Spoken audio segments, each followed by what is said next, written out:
Welcome to the Circle Star Firearms and Outdoors podcast, your home for the latest products and news in the shooting sports, hunting, and the great outdoors. And now, here are your hosts, Jake Cawthon and Jason Westmoreland. Hey everybody, Jake, Jason, and yes, that is Frank Baird of B&B Taxidermy coming at you live from another wonderful Circle Star Firearms podcast. We made it through another week. We are here now. It's going to be a good time. We are excited because, as Jake said, Frank is here from B&B. And I've got so many questions. I do too. I got so many that I had a list and I left it over there. Well, here, I'll help you out. Here, I'll share with you. I will share. Because like taxidermy is one of those things that, most of your outdoor guys, they have some taxidermy in their house, but it's kind of like at least for me, kind of like a little voodoo, little black magic. And, how you maintain it, how you keep it, what you do from the moment of kill to get to them, to the whole thing. But the main thing for me is a long time ago, I took some bad advice from a buddy, shot my first pintail, and he goes, "Hey, I know a guy who'll mat it cheap for you." Okay, cool. And I've never been more disappointed in a mount. I threw it away. It looked like if a pintail had eaten a golf ball, got stuck in its head, like a little pencil net. It was horrible. And Everybody's got them. Yeah. And some of them are phenomenal. Like some are so bad they're good. We got one down in the showroom that we call him Squanchy. Yep. A ringtail cat, and he is not a ringtail cat. He's next level.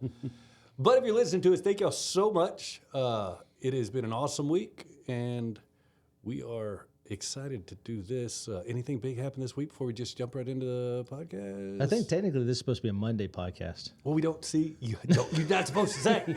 Well, you've been talking about a week, and we recorded one a minute ago. That's Friday. But it's been about a week. It's always going to be about a week since our last podcast. Something. Well, no, remember, we're not doing a minute anymore. I know. So it's going to be 3 days. 5 days, 3 days, whatever. Math is not your strong suit, my friend. I hope it is. That's the problem. Damn it. Who put me in charge of mathing? There you go. Oh, but no, it's been a great week. And dude, we're blessed to have so many listeners, and really cool for Frank to come on because he is a busy guy. Frank, how many locations do you guys have now? Yeah, so I just want to start by saying thank y'all for including me in this, and Our been pleasure, wanting man. to do it for a while now, and super stoked to be here. So yeah, we have 2 locations. One just right down the road here in a little town of Shiro, and then our main shop is in Houston on the northwest side there. And I haven't been there yet, but from what I heard, it's amazing. You've been over there. Yes, we went down there about a year ago or so now. Daniel and I did, and I want to go back for 2 reasons. One, a little more clandestine than another. So hopefully, while we talk here, I'm gonna figure out his security parameters and protocols of the shop. He's probably figuring the same thing about it. Because there's something in his dad's office I need to reallocate. And then, but just, I don't know a lot of taxidermists, especially one of this size. But I imagine they're probably got to be one of the biggest in the nation, for dang sure Texas. But just the sheer volume of skulls and horns and racks and tusks and everything getting ready to get mounted it's impressive. And as hunters, we sell the gun and we sell the beginning end, right? Mm-hmm. Mm-hmm. The end of the trip, the point you hope you get to is walking into his shop. Yeah, absolutely. Actually, walking out of your shop is the with that thing in hand. That's the end goal. That we all dream about. Little piece of artwork to take back the house. It's a conversation point. It's a focal point of the house. Oh, we're just trying to build memories. Is all we're doing. One bullet at a time. When I walk in, that's built more friendships for me.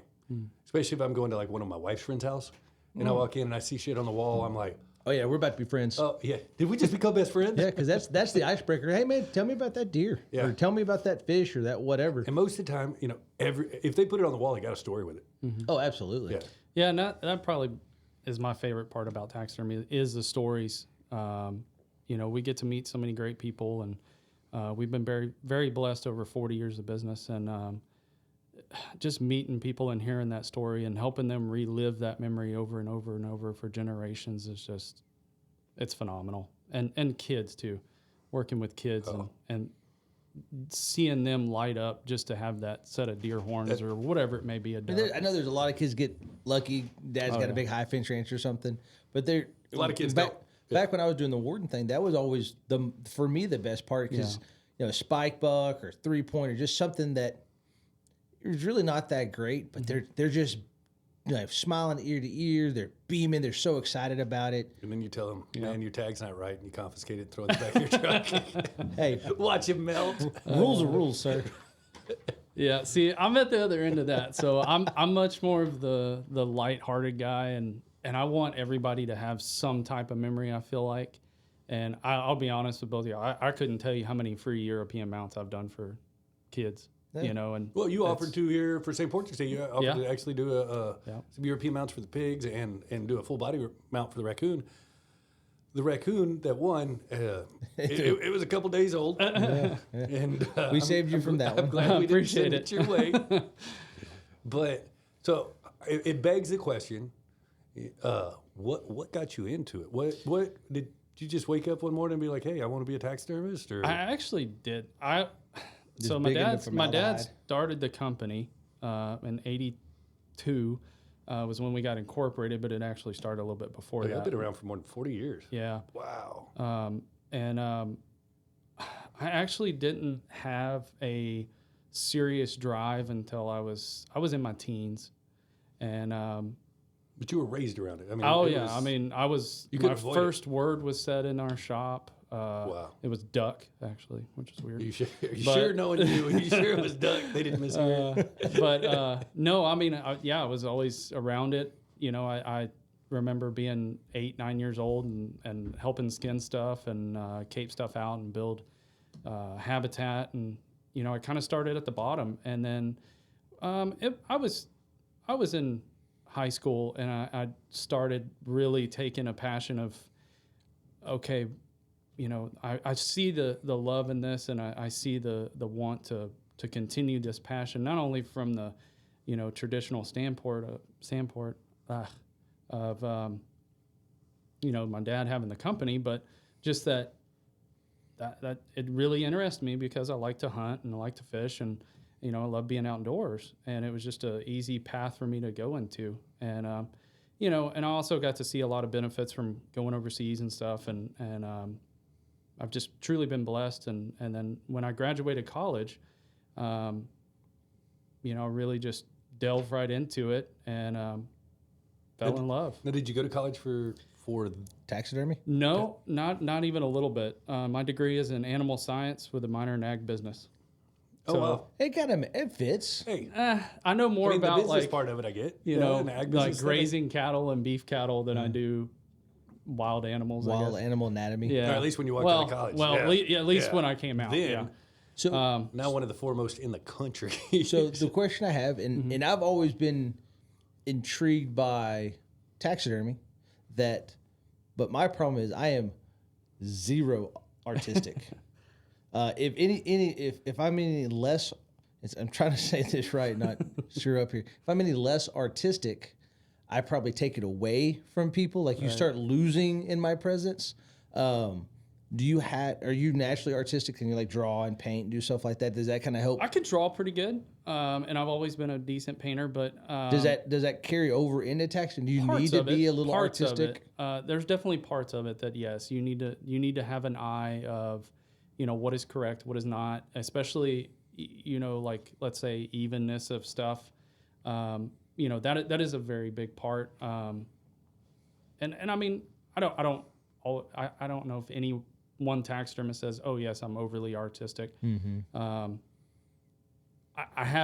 I probably look at things differently than most people just because I look at it all day long. Mm-hmm. And been around animals my entire life. I got you. But I guess it's your goal. Do you frequently have that?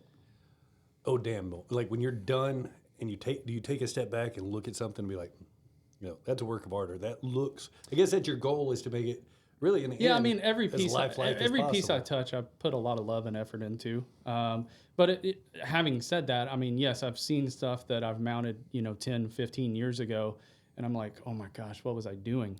And it's just a progression. Yeah. you know, of anything. I mean, Yeah. you know, Your skills improve exactly as time goes along. Yeah, and I mean, even my dad. I mean, he's been doing it, you know, 40 plus years, like I said, and he is definitely a master taxidermist. Like, no doubt about it. He could take a block of wood and turn it into just beautiful art that you would want to look at for decades. Wow. And I'm getting there, hopefully. Step at a time. Yeah. I've seen your work. You're doing a pretty damn good job.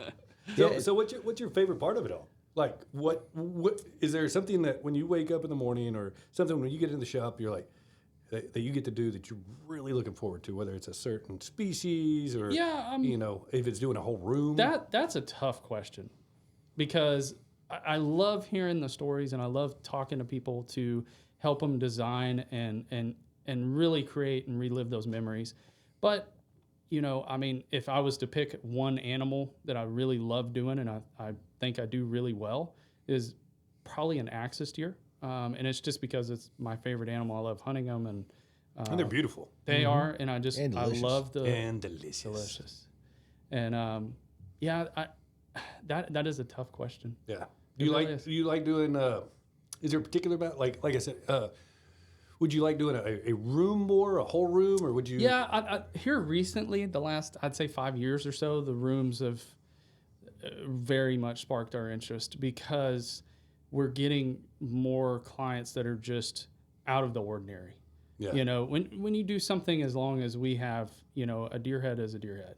And I mean, no offense to anyone that has a deer head. I mean, I still love mounting deer and I love them. They're beautiful. That's bread and butter. It's a staple. Right. That's but like getting out of our comfort zone where we had to put a crocodile on the floor that you walk on. Oh my God, I saw the picture. That's just cool, right? I showed more people. I that think several Instagram video. million people actually. You know, we saw just did a big job in Louisiana, and it was a 40-foot mountain with animals all on the outside and inside, and it had a big poker room in it. I mean, that was really cool to be part of. So poor. We're so poor. Jake and I both look at each other and say, we're so poor. But that's cool. And I really like what you said about the kids because I've got my first little mount and the most unimpressive mount I own. But I look at it and it stirs something inside of me that I remember that exact moment, that first, that when I became addicted to it. And that's pretty special. The other thing I really like too, and we get it every year. It never fails. Is I'll have a guy bring in an old mount that, you know, his grandfather or his dad had, and it was in a fire, or maybe it just hasn't been kept well, and we'll redo the whole thing. And I couldn't tell you how many guys have almost broken down right there. Dude, you did it for me. Yeah. Oh, that's right. That buck that's right out there. I did. So Yeah, got to go on the wall in here somewhere. my wife's father passed away in an oil field accident when she was 11 years old, and he had a VHS video that he recorded from the box blind where he's talking crap to his friends, and that buck walks out, and he's about half a bottle down in Crown, and this video's funny. So he smokes that, and then the shit talking got to the next level after he dropped it. He just goes, well, I guess the deer, the mount got in storage for a while. It was still in pretty good shape, and we put it, when we moved in where we're at, we put it above our fireplace. And we made the mistake, got a new kitten. And it wasn't that much of a kitten. It was probably 5-6 months old. And it jumped on top of it one day while we were gone. And it fell off above the mantle and came just crashing down. Ooh. And then after it crashed down, the cat's like, it's already dead. I'm going to chew on it for a while. See, that's my nightmare with every mount in my house is something like, you know, I'm not home, all of a sudden drywall, the screw lets or something, and then just that lifetime memory just gone. So its skull was cracked. It had an antler off. All the tips were chipped and everything. And but you saved most of them. I was very proud of you for doing I'd that, say actually. most of them in a little bowl, and I'm like, you did well. You did a lot better than most. And my wife, as you can imagine, it's just heartbroken. Sure. And you got it back to me pretty damn quick. And she actually, you weren't here when it happened, but when she walked in and saw it on the wall, she just lost it. And yeah, I love that's the cool part about my job for sure. And I mean, I have buddies I mount deer for all the time, and I love helping them relive that memory, and it's just really cool. And I mean, I do it to my own son. I mean, you know, I mounted his first deer, and it wasn't a big deer by any stretch of the imagination, but he remembers. And He was so proud to hang that on his wall because, you know, myself and his grandfather were there with him, and that was awesome to have. You know? and I think that's what folks that don't hunt don't understand about hunting. It has zero to do with the kill. That's part of it, but it's not the part. It's the memory of it. It's the experience. All those little details that you be 80 years old and look back and you can smell and hear and feel everything from that day. And when you look at it, like, you know, the mule deer here on the wall or the mounts that we got out in the living room or in the showroom, I know exactly every second of that hunt. Yep. And when it's a great way to put it's kind of freeze a moment in time that you Right. can always look back on and go, that was an accomplishment, that was an experience, that was a moment for It was me. an experience. That's where it hit. Yeah. Yep. Whether we were a little kid or we packed a week into the mountains and almost died and dragged something out of there. Either way. Yeah. Yeah. And it's a moment frozen in time that you can always look up and appreciate. Mm-hmm. I never thought of it like that, but that's super cool. Mm-hmm. I dig it. So are you seeing a trend in, because I've kind of swapped it this way a little bit. I don't get a lot of stuff mounted, but the stuff that I am getting mounted, I'm doing bigger projects with. And like the last two, the perfect example, you did both of them for me. One was the bear that's in the entryway. And some of it's because I'm getting stuff mounted for here at work to show off here in the showroom. And then we did the half life size of the antelope. I see across the internet, because there's Facebook pages, Instagram pages I'll follow.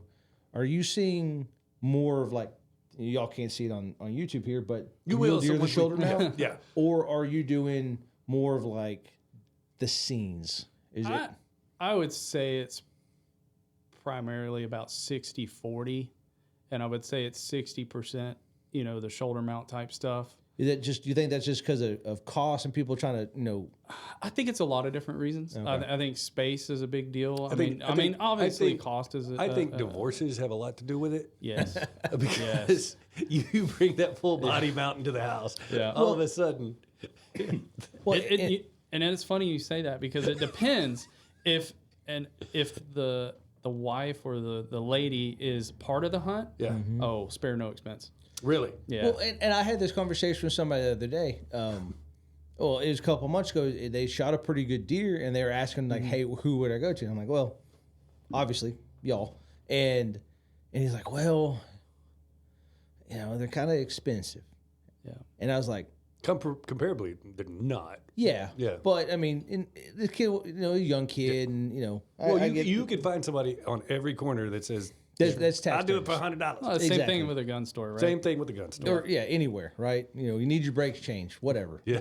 But like I told the guy that you have to look at it like a piece of art, a piece of furniture, a fixture of your house. More so. Yeah, because it's going to be on the wall. It's going to be somewhere prominent. In your lifetime, how many couches you go through? I mean, really? I need a new couch now. I do too. You are so random, by the way. We are. That's what makes it. But it goes back to his the point. truth of the matter is, Well, We're talking I'd rather lifetime. spend an extra couple $100 and get something that'd be like, it looks like there's a deer that ran too fast outside and got stuck halfway through my wall, than something that looks like, a cartoon. Yeah. Especially, and there's somewhere in here, I'm on probably the very bottom of our little script here, are cats. People screw up Yeah. more cats. I see a lot of bad cats and I see a lot of bad birds, but it's the details that I look at. But I would say, my one selling point, if I was selling to you or Jason, that sets our company apart from, let's just say any other taxidermist, is purely our sculpting background. So we used to own our own mannequin company. And what that really taught us was the anatomy and the inner structure of that animal. So y'all just really big into that movie Ghost with Patrick Swayze. Y'all real good with the clay. Not even a little bit. Oh. See, I was thinking That the was movie just Mannequin. weird. Where Why like, did you make it you weird? know, where the mannequins come back to yeah, life? well, I'm thinking of him growing up, 11, 12 years old. And, Oh, yeah. Hey, sexy mannequin. Hey, Yeah. hey, practice. Yeah, my sexy mannequins were like warthogs and stuff. yeah. So All of a sudden, he's a little lonely, needing to learn to kiss. Like, you kind of look like my first girlfriend. He didn't specify what type of mannequin company it was. So, real question is, how Yeah. good are the warthog mannequins to make out with? they're a little rough and a little toothy. Hey, I tell you what, it could have been good practice. I had some experiences in college that it wouldn't have been too far off. Yeah, I'll be honest with every you. once in a while, I was the low man on the totem pole. I had to go, distract the warthog at the bar. So I Don't understand. how lie. it That goes. was your top tier at the time. I Don't was. lie. Oh. You married way up. You got lucky. I did that. So, all right, I'm pretty dumb when it comes to it. I haven't been in your shop. I've been in the taxidermy shops, but it's always the front of the house. So, what does it like? All right, let's say I killed something. I've got the pelt, head, whatever in the back of my truck, and I drop it off with you, and you're like, "Cool, I'll see you in a year. When it's done, it's going to be done right. You're going to be excited about it." And then I walk out the door. What happens to that animal? What do y'all do? What's the process? Oh man, Yeah, I know that's probably a long. that's a long question. You got 20 minutes, sir. Yeah, no pressure. So the first thing we would do is obviously skin it and flesh it. We do all our skinning and fleshing in house, and then we would salt it. We use 3 different commercial tanneries in Texas. Just regular salt, rock salt. It's the food grade salt. Okay. Yeah, it penetrates the hide Do better. you have a machine that fleshes it, or y'all still do it No, by we hand? do it Y'all by scrape? hand. Oh, wow. I have 2 Yeah. guys that, sometimes during like deer season especially, we'll have 4 or 5 of us out there. So I've we get watched. after it. I absolutely love the TV show Mountain Man, and Yeah. Tom Orr, the old man. Yeah. By far the coolest yeah. guy on Yeah, there. for Agreed. sure. But I could. That's my spirit. I need to animal. look to see if he's got a YouTube. So I'm hoping he doesn't. I don't think so. Do you think he really knows how to work? I don't think he would produce a YouTube, but that someone could about him. I wanted to teach me how to make a bow. Yes. Yeah. And that's what I'm trying to get at. So I've seen him on the show Flesh before. He basically Right. looks just like a big round piece of wood, and Yep. he's out there with that little. Is that the same way, or is there a More newer or less, not really. I mean, look, Way? He yeah, likes there- to do it old school. Everything he does old school. Is there Sure. a new school technology to it? yeah, a little bit. I mean, it hasn't changed a whole lot since the 1890s and whenever taxidermy was invented. I mean, there's guys that use like pressure washers and stuff to flesh them. Oh, We don't. I've seen those videos. That's got to be rough on a hide. Yeah, and it actually adds a lot of bacteria. I mean, the 2 things that you want to keep away from your hide when you're going through the fleshing process are moisture and heat and bacteria. Well, you're just adding a ton of moisture into it. Yeah. So no, we use primarily round knives. It's basically a big metal wheel that literally goes around in circles, and it's got a sharp edge on it. Ooh, you know what would make a good podcast one day? Let's go spend a day with him and see the process. Oh boy. Walk through it. Yeah. No. Better yet, we'll taxidermy something. We'll do our own series. Mounted by Jake and Jason, huh? Yeah. Oh, we talked about doing a Wookiee. We'll already come down got- and make yeah. a Wookiee, a Got to chupacabra. do something we can't screw Yeah. up. All right, so you flesh it. Yeah. Okay. So we flesh it. It goes to a commercial tannery. The reason we do that, You said there's only real 3 of them. we use 3. Okay. We use 3 different ones. So, a specific tannery for the specific animal, or just due to lead time? both reasons. Okay. Yeah. Some of them don't have the proper paperwork for like a lot of the African stuff. So that's why we have 3. Because I'm guessing y'all are kind of like us, pretty damn regulated over Yeah. some of the more restricted animals. We are a USDA facility, so we get inspected twice a year. They come to our shop and look at everything, make sure everything's up to code. Really? We have all the proper chemicals. It has to be a restricted area where we put the crates. Not for the deer and stuff Yeah. or anything killed here in Texas. They're worried but about outside the country stuff. correct. Yeah, anything that's imported out of the U.S. We're they're- talking about fleshing, and the whole time I'm sitting there just visualizing deer, like you do, anything. big animals. Well, no. So anything that comes from overseas is already fleshed and salted. Right. It comes in completely dried. But if I walked in and said, "Hey, I want this, my favorite longhorn steer, Oh, or yeah. this Neil guy," Yeah, no problem. All day. Let's do it. how long does it take? How long does it take to flesh a freaking? So surprisingly, Those bigger animals are really quick. Because Yeah. there's not as much detail. Like, Well, their skin's so something much small. thicker. Their skin's a lot tougher. Leather. So you can get after it. Yeah. I mean, so we just did a longhorn, it was just a couple weeks ago. And I think it took him 2 hours to flesh it, 2.5 hours, something like that. that's faster than I thought. Yeah, that's way That was faster now. that was a shoulder mount. It wasn't the full cape. Yeah. A full cape would probably take 3 to 4 hours. If I'm talking like head to tail. Yeah. All right. All so right, so so it we goes- fleshed it. We sent it off the Right, tannery. goes to the tannery. I'm guessing it comes back. Right. It comes back. Everything works out, right? Yeah. Comes back. Yeah. And then essentially we would rehydrate it in a saltwater solution, and then we put a little bit of our secret sauce in there. It's basically a bug proofer. Even though it's a commercially tanned skin, we do take an extra step and still try and bug proof it even more. And It's then Thousand Island dressing like McDonald's. exactly. I know they do something that nobody else does because we've got their mounts in the store, and the hair's not constantly shedding and falling out. That's true. And we've got other mounts from other people, and it's like the dog that never stops shedding. Yeah, so when we get our skins back, so we do 2 different types of tans in our shop. We do what's called a wet tan, which is still, if it dries out, it's purely leather. Jake That was a just beer shot bottle, a gun sir. over here. That wasn't my hand. That was a beer bottle. That's different. You weren't handing it to me, but while you're up, Well, I'm up. All right. So you wet tan. Yep. So we use wet Since tans this- and dry tans, and it comes back pure leather. So what's the difference between wet tan and you could dry tan? get talking to Mike. We can't hear you. All right. So now I'm back. The difference it's his between first show, wet guys. tan and dry tan. So I had to get beers for everybody. It is- You it can is get a a bottle opener too. It is That'd be exactly legit. as it sounds. So the wet tan is it is wet, and it has to stay in a freezer. And the dry tan is exactly like if you went down to the flea market and bought a cowhide rug. Okay. Okay, So then at that point, Back to sorry, little caveat. I got so many questions. this is how. Yeah, it just. This is how we learn, sir. Yeah. If you were expecting continuity, you came to the wrong show. Yeah. Why one versus the other? that's a good question. So a lot of See, I the told you. a lot of He our said that like he's reasons- talking to a kindergartner, though. Yeah. Yeah, So there's a lot. that's a good question, buddy. Good job. So the main reason for us is space. Okay. So I have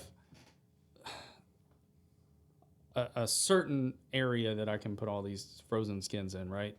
So if I was to wet tan everything, I would need a whole nother freezer, basically. Oh, gotcha. So it's just for ease of keeping it, really. So And certain animals you'd rather That's what- wet. yeah, what I was gonna ask. certain Yeah. animals are a little better. Like a lot of the domestic stuff comes back. White short hair tails, cats? axis deer, Baby seals. Actually, a lot of bobcats. 90% of our bobcats we do wet tan. I got meant for this job. Calm way down, but You know, I've always noticed the kitties are better when they're wet myself. yeah. I was waiting for that so bad. Jeez. So, Frank, So back to where. Okay, so from the tanning point, Mm-hmm. after we get the hide back, we individually measure every skin. Let's say it's. I'm just going to stick with the deer because that's Yeah. the easiest. We're not going to talk about cats anymore. It's coming So- back, sir. So we would measure that hide and order a mannequin to fit that hide with the, left, right, straight, licking, whatever the pose is. So you don't. y'all don't make mannequins anymore. No, we sold our company to a larger company. We can still you- buy them or you- purchase them. You have like a catalog, or I'm thinking old school. Yeah. I mean, online catalog that you go through, and you're like, okay, I've got this deer that, or deer don't vary that much in size, but be whatever the surprised. animal, really, Really, quarter of inch. really. Yeah. Yep. Well, I Makes mean, all the you difference in got the to world. figure. I mean, that's the number one big game animal in North Yeah. America. So you there's don't been tr- more You don't trim to fit a mannequin. You find a mannequin to fit the skin. in the specific circumstance of a deer. You're correct. Okay. But like, let's say a wildebeest, they only make, a handful of wildebeest mannequins. So if you go shoot an abnormally large or small wildebeest, yes, we're going to custom fit all that. Okay. Or if you want something out of the ordinary, if literally you were like, hey, I want my deer licking an apple. Right, something they don't make a mount Yeah. for. Then yes, we're gonna custom build it. Dang. And that's where the sculpting comes in.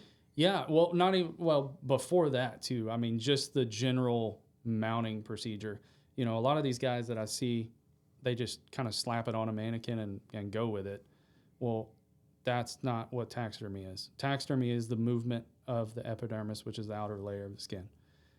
To do that, you have to know the anatomy and what goes where. Otherwise, there's going to be details that you guys that don't look at it all day could pick out. Yeah, that makes sense. And you know, you don't want to talk about cats anymore, but I've always told people this is how I choose a taxidermist, or how I set them apart is how they mount their cats. Sure. Is that Jason is just losing it.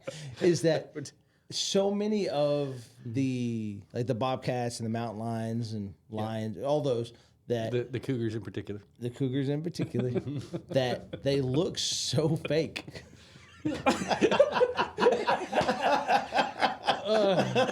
God, It's just I'm being so serious, but you doesn't can't get help any it. better. You know, we were trying to have a good conversation. It's right out the window. So that, but I mean, is that because they don't take the time to fit the mannequin to the skin? For sure. Okay. Yeah. I mean, cats is one of those animals that, you know, again, there's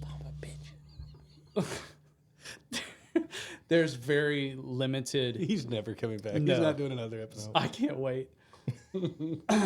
Any minute now, you're going to hold my legs on a keg stand, right? You wouldn't be the first.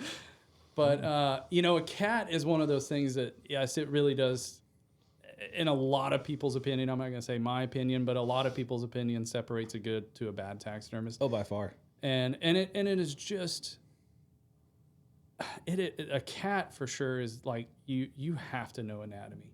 You really, there's it's the expression in the face. Absolutely. That's what it is. Yeah. Every time. Like, God bless him. It's ear placement. Daniel just got one back, and Yeah. Looks like it's got marbles for eyes. He You just showed bug me out. that. we just didn't meet you soon enough. Yeah, that's the problem. He was so proud of it. We were all like, everybody. What was funny is when he brought it in, I was like, "It's good, buddy. It's hard to do cats." And then Boogie walked up right behind me, and he hadn't heard me, and he's looking at it. He's like, "God, it's hard to do cats." And by this time, Daniel's like, "Screw you guys, I'm taking him home." And we're like, "Yeah, it's probably best, man." Aw. Yeah. So, okay. We've found the mold. We got the skin ready. Yep. Everything's there. Yep. Next. All right. So then it would be Just a lot of modeling clay and sculpting and it's fitting. modeling and sculpting, and you know, sewing the incisions, and then there is a dry period. There's a lot of sewing that has to go on, I imagine. You'd be quite a bit. Yeah. Yeah. So we split our skins all the way down the back, and the reason being, years ago we used to do what's called tubing them, so where you'll get a short Y incision, and we got away from that because everybody thinks they killed a 400-pound whitetail, and you can't stretch it as well as you can a flat hide, right? But you're not going to see our stitching 9 times out of 10. You're not even going to be able to feel it. That's awesome. That's what you want. Yeah. You want it to look alive. Exactly. So then from that point, There's specific string you sew them up with to actually help there hide is. the sutures? So we use the needles that we use are a suture needle. It's a triangular cut needle. Told you, Jake. We go hunt with him. One of us gets cut open. Oh, I got you. He's got us. I got you. It's like taking a med up with us. It's perfect. Pretty close. So we use, Except you come back as a shoulder mount instead of heels. That's true. You're like, that's all I know. but I can make him smile. Finally. I've got a bobcat sculpted under my thigh. There you go. So the thread we use is actually a wax coated thread, and the reason we use wax is because when you pull it taut, it stays. Okay. It doesn't let loose. A lot of guys use fishing line. See, I've always heard fishing line. Yeah, and it's fine. But we special order our thread. We actually get it made for us, and that's what we use. We've been using it for 40 Well, that's years. one of those things that set you apart. Yeah, it's the tension. I mean, like, it's, we can get away with a lot thinner than like the fishing line guys. And the problem I have with the fishing line is over the years it will come apart. Ours won't. See, and it's every industry, right? No matter what it is, Sure. that it's the difference between the good and the bad, or even more specifically, the good and the great, is that 1%, that little attention to detail. Yeah, I mean, we do a lot of little extra steps. I mean, a lot of guys don't pull ear cartilage. We pull all the ear cartilage. We use ear liners and everything. And yeah, to you guys, you're like, what the hell is he talking about? Well, it's like you read my mind. Right. So that means two things. Number one, our ears are always thinner. And number two, our ears are always uniform. Okay. You take the cartilage from all the way out? Yeah. Every animal. Doesn't matter if it's an elephant. We make our own ear liners specific for an elephant. I want to see that. I know. It's crazy, right? Yeah. I'm telling you, That's work, man. The shop's impressive. You get quicker. You learn little tricks over it. Yeah. God, so what you're left with is just a thin membrane, right? It's just the outer part of the ears. See the impressive part of that, because I've got some skins at the house that I want to learn to tan, just natural tan, brain tan, or whatever. Mm-hmm. Just chew the leather. Yep. Just for fun, just to give my side of the mountain. 100%. That's I know where you're going. That's my buddy. whole life goal. Sam Gribley living in a tree. That's why I want a peregrine falcon. 100%. Right there with you. My favorite book, dude. Yep. That was in fifth grade. The last one you read. Yeah. I'm surprised I can still read. But that's one of those that's a pivotal moment in my life. Anyways, so I've got these skins. I've shot a coyote here. Mm-hmm. I hit a fox one day on the road, and I backed up and picked it up. It was a little gray fox pup. It was awesome. Put it in the floorboard of my wife's car. She was pissed. Anyways. Somebody watching their German Shepherd puppy get hauled off. Chasing you. Yeah. Fido! But it's there's got to be a skill set or a trick to it, because I can't tell you how many times I've been trying to flesh or skin around the face, the nose, the ears, and I've got like a scalpel, right? Real fine. I'm trying to be real careful. Yep. Always screwed up. Yeah, I mean, it's just one of those things. You learn tricks over the years. I mean, we use scalpels a lot, but I'll give you one little trick as long as you don't tell anybody. Don't use a scalpel? Nobody. No, like on let's say I'm gonna say a rabbit. Mm-hmm. You can do it on bobcats or foxes. Air, to turn the ears. Yeah. You just use air, compressed air. I've seen that. Pops the ear right out. Huh. Yeah. So talking about us, because that's always my worry. Because that's what my problem is. You're going along, all of a sudden you drag the very tip of that blade. All of a sudden, hole. You're just like, son. Yeah. So talk because we both screwed a bunch of it. So what are the pet peeves or just the not to dos? So I shoot my that's the big one. Yeah, let's say we're bouncing all over the place. No, it's in the script. No, I know. The topic continuity. All right. Oh, no, we haven't finished. Let's go to airbrushing. All right. And then detail work. We forgot airbrushing. Okay. There is airbrushing involved. So after the piece is mounted, it goes to our finishing guys, and they're phenomenal. I mean, do y'all have reference books for this, or y'all just download pictures off of Google? Dude, we have an entire office of books and pictures of live animals. We have castings of the faces of different species. But all of our finish guys have been doing paint work for 15 plus years. Okay. So they know what colors go into a deer, and there's about 7 to 8 different colors in just one whitetail. Really? I mean, some guys are just black on the nose, pink ears, whatever. Some of them don't even paint the ears. But yeah, there's at least 7 different colors into a whitetail. I didn't really even think about the painting being that. I mean, I was rolling on. The painting's a big part of it. Huge part. Yeah, I mean, the weird thing about taxidermy is it actually starts with the fleshing. That is super important. The field care is important too, but just the starting prep of it, the mounting, yes, is important. You want to make as a clean a mount as possible, because it gives the finish work guys an easier thing to work with, an easier thing to finish. But yeah, it's a huge part. I mean, we put hair back in when it slips out, or if you shoot it in the neck or whatever, we're gonna put hair right back in there. So eyelashes. Where all would you like? And 90% of people are going to be looking at A whitetail on the wall. Our guys are talking about whitetails. Sure. Mostly. Now we have a bunch of guys who are going on safari, Yeah. they get that once in a lifetime hunt. They go to Canada or Alaska or whatever. But most of our guys are either, elk, whitetail, mule deer. Sure. That's kind of our That's your big three. yeah. Outside of Axis or something. So where are you airbrushing them with? Like just So- not just so on the we're looking at- nose. you're there's a hitting mule them- deer here on the like, wall. Yeah, you so- do the whole face or like, Every piece is a little bit different, right? I mean, if we got to put hair all in the face, they're going to put a base color on it to camouflage when they add that hair back in there. Like a little skin tone. color. gotcha. yes, it's the He looked at the me like I was ears. stupid. The Like, ears, I nose, and really don't eyes know. are the ears, nose, and eyes are the basic 3 points on any mammal, really. wow, cool. Yeah, I had no idea. But that I mean, much we went into it. we take a lot of extra steps and pride too. I mean, we'll move hair out of the way. We'll See, put I didn't think you flashlights painted in the eyes. ear because I thought that was just the inside of the ear color. Well, I didn't think about painting the having to It add loses- hair. I get the nose. Yeah, that's the Yeah. only So part. what I look at happens and- when it goes through the tanning process is it loses that pigmentation of the live flesh color. Oh, okay. It turns to a kind of a leather color, a brownish, grayish type color, especially the nose. I mean, you're going to see it on the nose. When it dries out on a deer, it almost has a white kind of tint Okay. to the black that's underneath, or the dark brown, excuse me. Yeah. But yeah, and the inside of the nose, it should be a nice fleshy pink, and you can actually see a lot of the veining and stuff in the nose. We put a thing called nose septums in there, so you can literally shine a flashlight, and It looks like there's a nose. it looks like if you were to shine a flashlight on your nose, you're going to see that vein, Yeah. that detail through there. All right, so just because there's a mule deer on the wall, And it is not done by do, him, and you when can tell. when you tan it, do you lose the whiskers? Y'all put those back in? No, if it's a good tanning procedure, you're going to keep the most of the eyelashes and stuff like that. I mean, yeah, you'll lose one or two.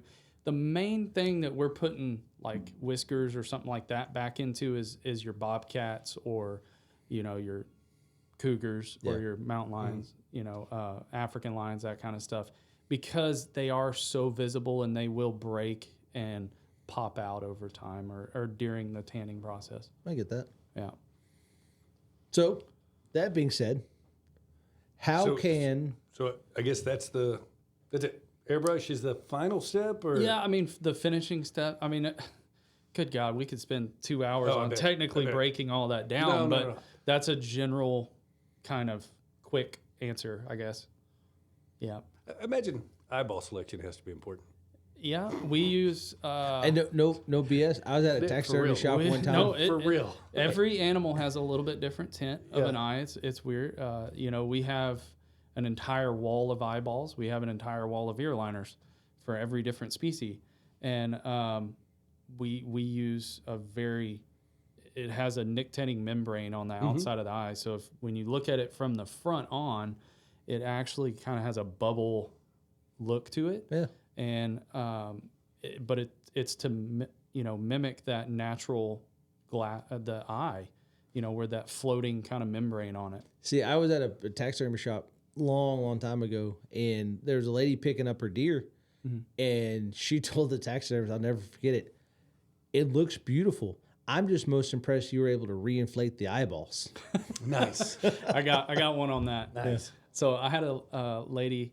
She went on safari with her husband, and they're talking about the safari, and we're picking out poses and everything. And she goes, "But y'all do the eyes on every impala wrong."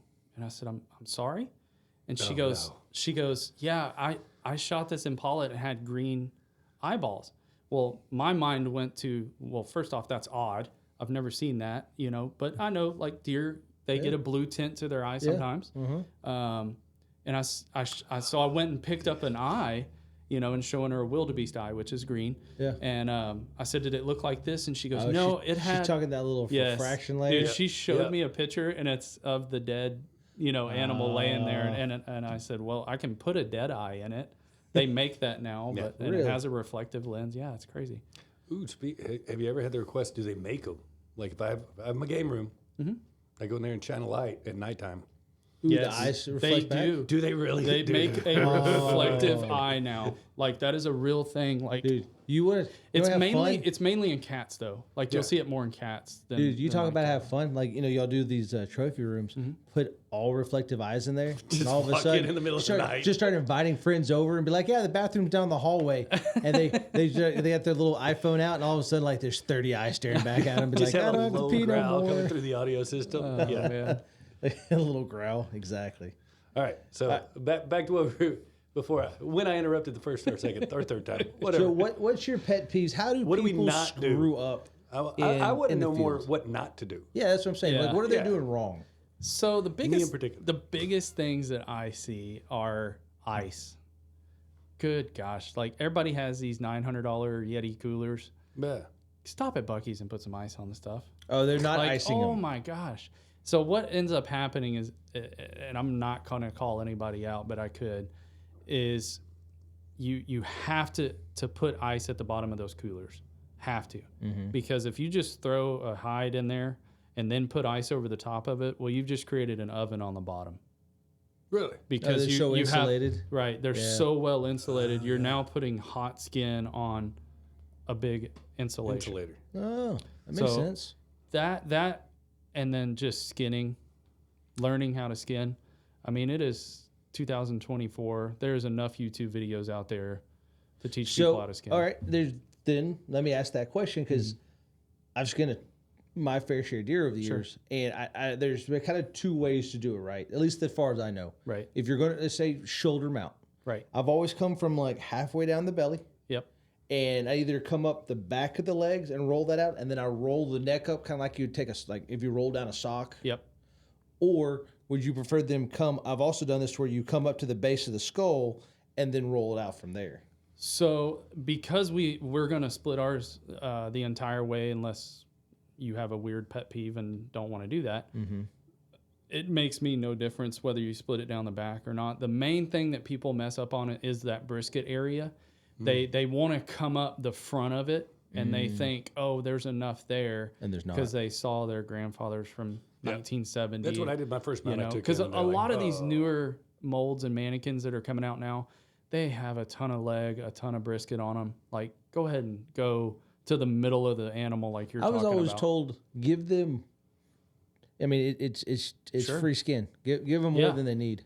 Yeah. No, we ask ourselves that question all the time. Like, what are these guys thinking?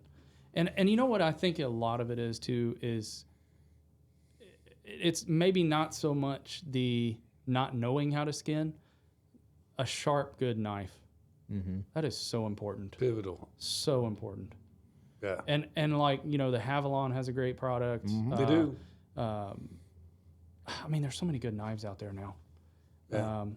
So if I'm in the field and it's my, whether I'm 10 or, 40, and I knock down a big buck and I'm totally unsure. I know I wasn't anticipating on killing anything like this. I killed it. It's laying there. I don't know what to do that's going to be right for you. I have no idea. I'm out of cell phone reception area. I can't download a video. What's the best thing for me to do? How do you skin it? Oh, that's two questions. He asked a different question. Yeah, mine is just So- if I'm uncertain what to Right. do, what do I do? You know Oh, what I okay. tell people is gut it, get it as cold as you can possibly get it. If you're not sure on skinning, just pack ice in the cavity and go to your nearest See, processor. yeah, Go to There you your go. nearest Yeah. processor. that's what. How many? So the first deer that I ever killed, Sure. that I got mounted, I drove the whole thing to the taxidermist. I was like, I Yeah. don't know what to do. I'm giving it all to you. And Yeah. he cut what he didn't need. Sure. And then I just took 3/4 of a skinned deer up to Right. the processor. Yeah. Yeah, I mean, we do that every year. I mean, we get, I don't know. It's hard to put a number on it. It varies from year to year, but yeah, we do it for sure. And I mean, there's so many good deer processors out there now. I mean, Belleville Meat Market, Junior's down in Wharton. One of our favorites for sure. The Yeah. sausage they make there is Dude, which unreal. it's the And I'm- Chipotle. The raspberry chipotle. Oh Yeah. my god! And Next level. every Sunday during deer season, I'm there. So if anybody's needing to drop off, we drop off there 24/7. Or if he owes you money. Yeah. Every Sunday. Marcus, there. I just did you a little plug. You're welcome. Cash money. Yeah. So But- here's one. We're talking about field prep. We've had this conversation before. I don't know if there's a right answer. There might be a right answer. Birds. I'm a big duck hunter. Yeah. And so let me name off. I'm glad you brought that up. I'm really glad you brought that let up. me name the ways that I've been told. Sure. Head straight, wings tucked like normal. Just imagine like if you just laid it flat and try to show it off. Head tucked under the wing, and just freeze it like that. I've also heard wrap it in newspaper. Then the other one, I don't know why this specific, but put the head under the wing, put it in a Ziploc bag, roll the air out, and then continue to do that for 3 Ziploc bags to help. That was to help prevent freezer burn, at least the theory I was told. Right. So if I go out and I shoot banded pintail or my first Drake mallard or whatever it is, what's the right way to get it to you? Yeah. So I'm gonna start by telling you the ways not to do it. Let's do that. Everything I just said. That's what I Almost. thought he was gonna be Almost. there. He was like, almost. all right, first of all, I'm going to start by saying don't do this. Yeah. Yeah, it's like Billy Madison. Everybody is dumber for listening to you.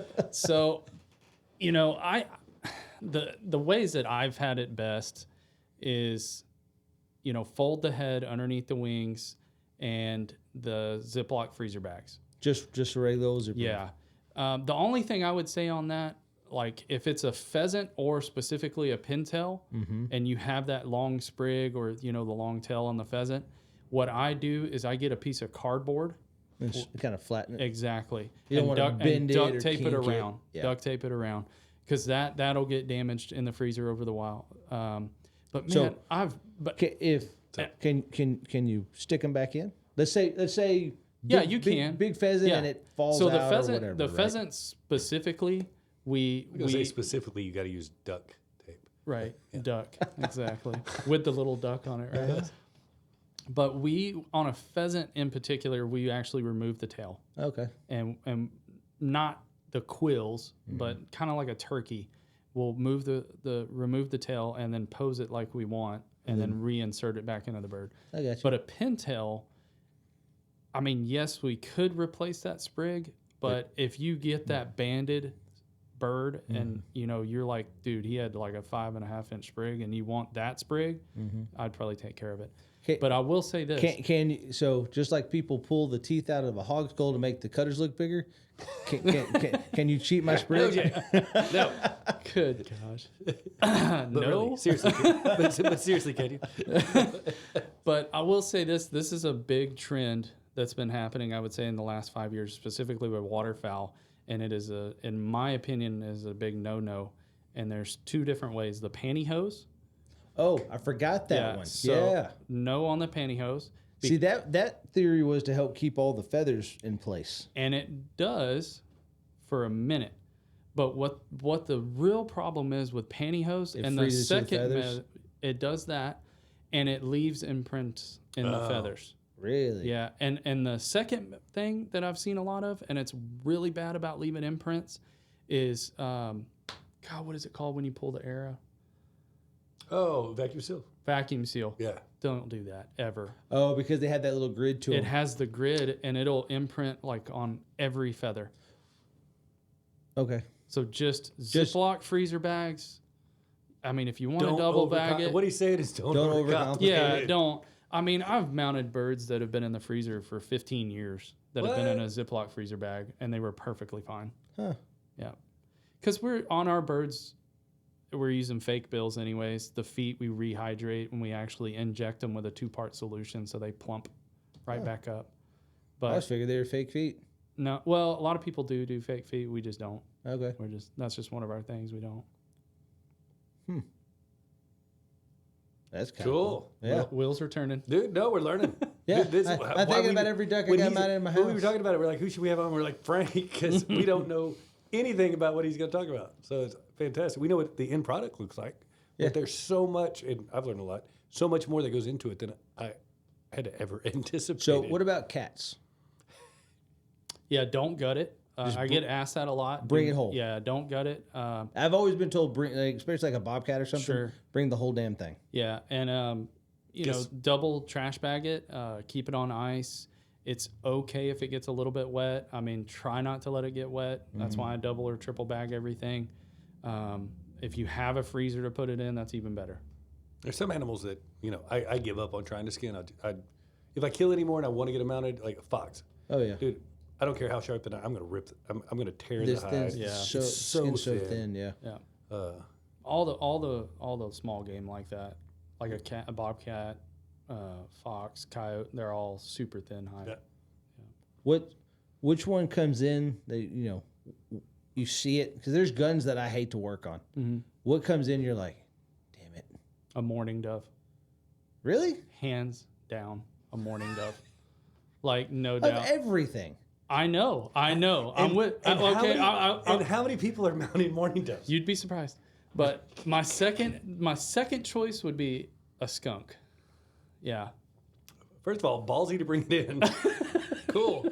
See, I thought he was going to go straight out the gate. Knowing us, it No, does make actually, sense. pigs are super easy. You slide them on like a sock. I mean, dude, they're awesome. What makes a mourning dove so damn bad? They super thin skin. You can't hardly wash them like you would a normal waterfowl and a normal bird. Mm-hmm. And dude, they lose feathers left and right.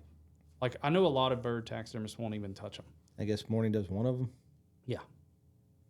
Could you not just freeze dry it? I don't know. I'm not a freeze dryer. I'm a taxidermist. Maybe there's. I mean, a way. couldn't you sell muzzleloaders? Yeah, I Could. will if you ask for it. I guess if you want it bad enough. Yeah, bad enough. Huh. So, And the skunk, just because of the I mean, glands. obviously, it's Yeah. because it's a damn skunk. I mean, really, yeah. Okay. Just Some because bitch of the glands. stinks. I mean, don't want him in my shop. other than that, And the smell doesn't. Have you? No. I shot a skunk in the pasture across the street from my house 2 weeks ago. And every morning when I wake up and I walk out and look at the sunrise and go take a deep breath, all I smell is that skunk. So here's the thing. I used to know an old man, and he would swear skunk is the best meat in the wild kingdom to eat. He said it was the best, never been that hungry. but you had to shoot in the base of the brainstem and sever the spine. I've heard that too. No, That- I have heard that. That if you can kill a skunk and it doesn't spray, it's the sweetest, best meat you'll ever eat. But if you don't hit it right there and sever that brainstem and instantly kill it and block that signal to spray, the meat's ruined. I think that old man was jacked with you. He said he heard it. We don't know the No, same. no. I've heard the brainstem thing. I heard the brainstem thing. I also heard up until I was like 14 years old, if I ran out in a field with a pot and a pan and banged them together, I'd catch a snipe. That shit never happened. Woo loo loo. All right. So last thing, but I want to, because I know you've been in the business long enough.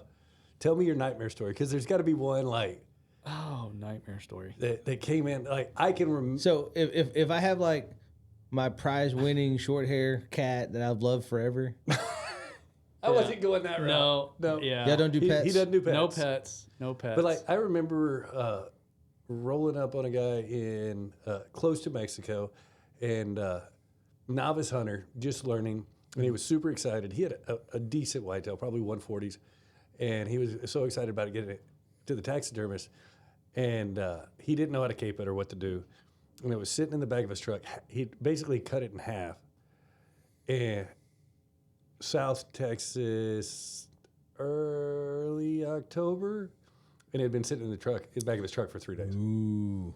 Yeah. Yeah. And he was taking that to some poor taxidermist. Sounds It was like probably me. sounds like you're buying a cape. Yeah. So what's your most memorable thing you've ever mounted? The funniest and the worst. There's your three. Threw 3 at him. Oh wow. Yeah. All right. So the most memorable. Mary F. Kill. Go. Yeah. I'm gonna get a little weird on this. This first one, the most memorable thing I ever mounted was probably the first thing I ever mounted. Well, that makes sense. Yeah. It just What was her name? I saw that coming a mile away. God. Yeah, it would have to be the first thing I ever mounted, and that was also it had to be the most frustrating thing I've ever mounted, and it was actually a pig. I'll never forget it. I was about 15 years old, and Dad throws this tanned hide on the table and gave me a pair of eyes on the mannequin, and he gave me about 50 pictures of a live hog, and he goes, "Make it look like that," and walked away.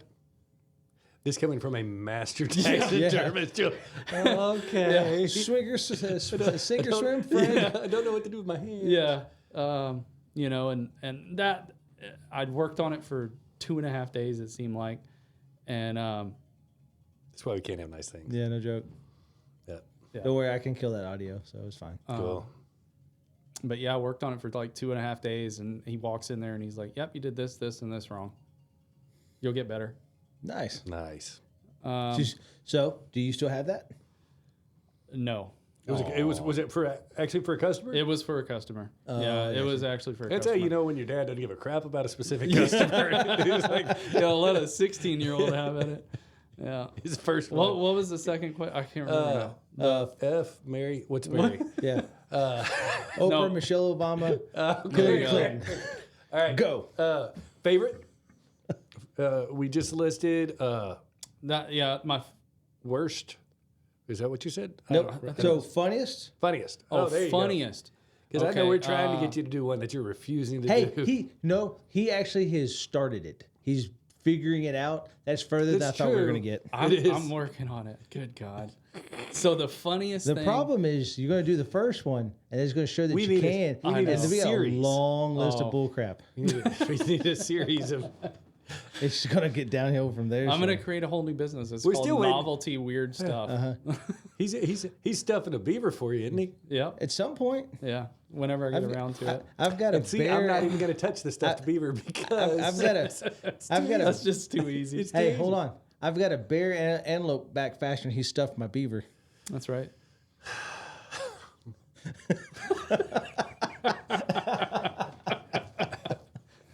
just keep going. All right. So funniest thing. A flying ostrich. No. Yeah. I get that. Yeah. I mean, we've done like A full body? yeah, hanging from a ceiling on a piano wire. Interesting. That was weird. I mean, So did it fit into the theme, or was it just like when does a flying ostrich fit into a theme? I don't know, maybe I mean, it'd be one thing. it did kind of because the same guy had like the baboon as a waiter holding a tray type deal. I dig that. Right. back into the theme, Right. Or if you had like a whole room and it was like there was a leopard chasing it and it's trying to fly away. I get it, but if it was, But they don't fly. Dude, he was soaring. Like, yeah. He was majestic. His legs kicked back. But I mean, but it'd be different though if I got like a 1-bedroom apartment in a crap part of town and I got a flying ostrich in it. And you're like, what the hell is this? Like, I don't know.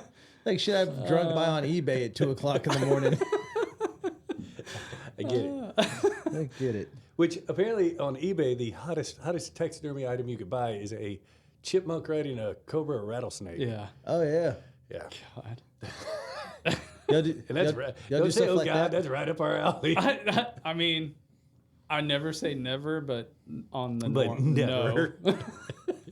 There's a page I follow on Instagram. I'll find it real fast. It's Oh, I Oh, don't- you showed it to Don't- me. It's ridiculous. Oh, it's like bad taxidermy. God. Yeah, Oh, what was it? I take pride in my work. you do, and and it shows. I don't know why you're slumming with us, but we appreciate it. And we show your work off. We are man. so proud of your stuff. It's kind of like how we marry up. We try to do the same thing with our friends.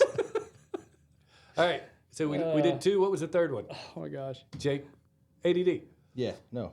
Well, Yeah, he's in his own little world now. I show the people. Yeah. Little ninja squirrels. Heck yeah. It's awesome. Hey, and if you ever come into the store and Jake offers to show you his Instagram or Reddit or any just to say no. Just turn your head, run. Yeah, a squirrel with a bow. Come on. Yeah. Anyways, I just don't. I mean, that dude's got a 2-year lead. You So I just looked take it into it. too serious. Hold on, I was going to get one for Jason. Guy's got a 2-year lead time. Oh, I bet he does. Yeah. I bet he does.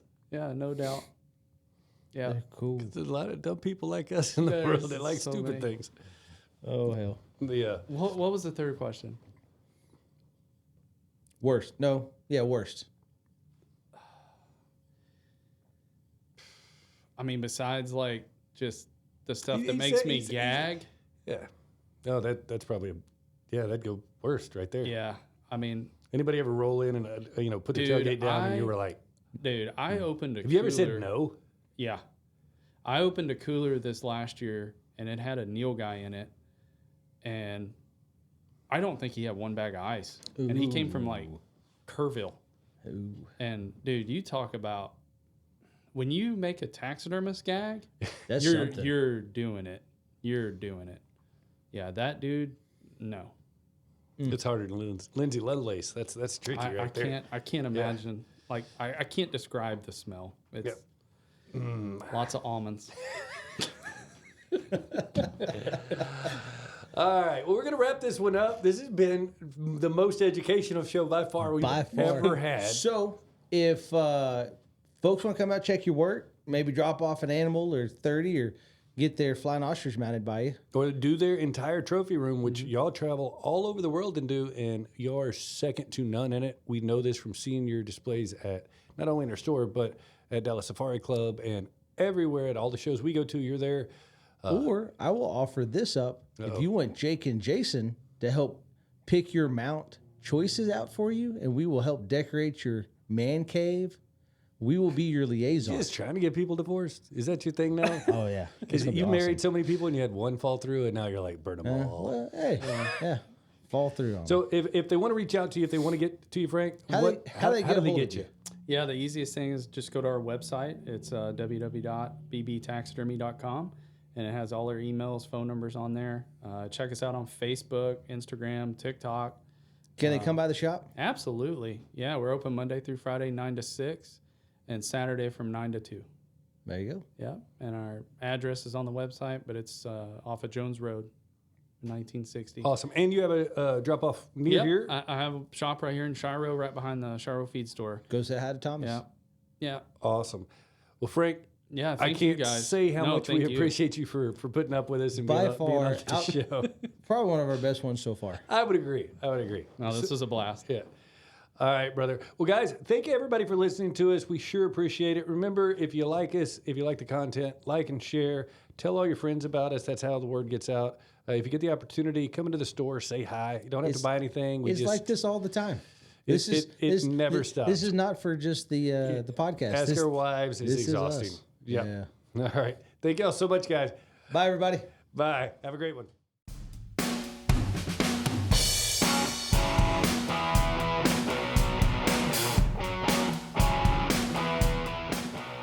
You've been listening to the Circle Star Firearms and Outdoors podcast with your hosts Jake Cawthon and Jason Westmoreland. Be sure and subscribe so you don't miss any episodes. New episodes drop every Monday and catch up in between episodes on the Circle Star Minute every Friday. For more information, visit CircleStarFirearms.com, or better yet, come see our great new store at 6320 Highway 90 in Anderson, Texas. Until next time, safe shooting, folks.